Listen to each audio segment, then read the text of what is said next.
to CP Newsroom. I'm Morgan Lee. Today we'll be talking about cities, and not cities in general, but New York City in particular. Over the past 30-odd years, Manhattan has seen a resurgence in evangelical Christianity here in the city. But our discussion today will revolve around all 5 boroughs and what the state of Christianity is across a city of 8 million people. So join me in this conversation is Mac Peter. He's the founder and CEO of the New York City Leadership Center. Mac, thank you so much for joining me today. Thanks for having me.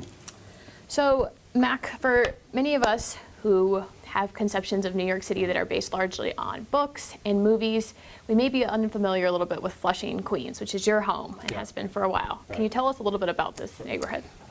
Flushing, Queens is probably the most multilingual and religiously diverse neighborhood in the world. My wife and I have lived there for 28 years, and we live in a neighborhood that speaks 100 languages.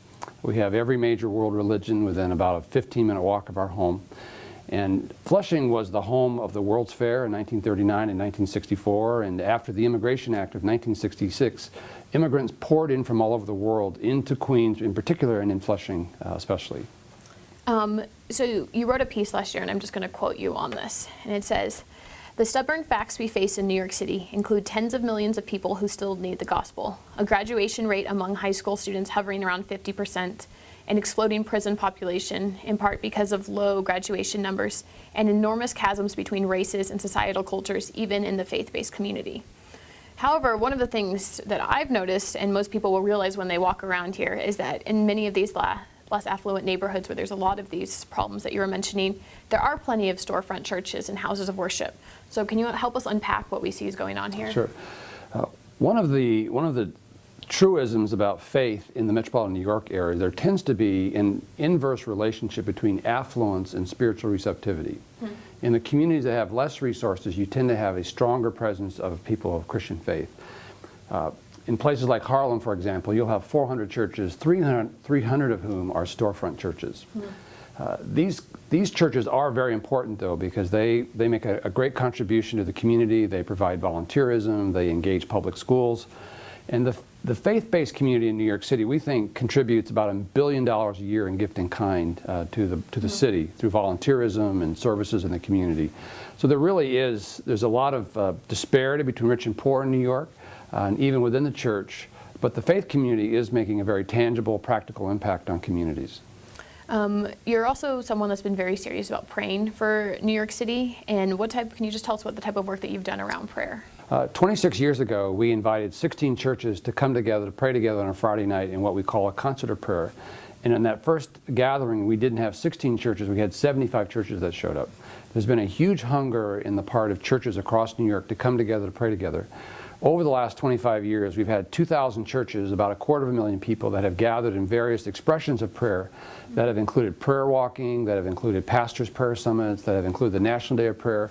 And we have a daily prayer vigil that is now 19 years old called the Lord's Watch, and churches pray every day of the month and have been doing so for almost 20 years. Where do you think this hunger for prayer comes from? We see a hunger in prayer when people know they have a desperate need for God, and as we talked earlier, communities that have less economic resources know they have a need for God to provide and show up. Living through 9/11, living through Hurricane Sandy, tens of thousands of people in New York realize that unless God intervenes, that they're largely without hope. And so that drives people to a sense of desperation to engage God in prayer. What type of work have you done or how do I say this, create partnerships, I guess, between all these different groups? So you have people coming together for this night of prayer, but then taking it out of that one night and then building it into something more sustainable. What we like to do is just to connect national organizations that have a particular expertise. Following 9/11, World Vision came in and assisted churches in doing relief work in New York City. That was one kind of collaborative. Churches like Redeemer Presbyterian have expertise in church planting, and we connected their expertise with churches who wanted to start new churches. We've seen agencies like the Willow Creek Association that have a real passion to train leaders, and so every year we gather about 2,500 leaders that will attend the Global Leadership Summit here in New York. So the model really is to connect national expertise with local leaders who really have a desire to get better and to do more together. And it's kind of using all the the know-how that you have on the ground and what the situation actually looks like, and then being able to connect them to other resources. Yeah, absolutely. And our real passion for the last 30 years has been to bring leaders together to express the visible unity of the body of Christ right here in New York.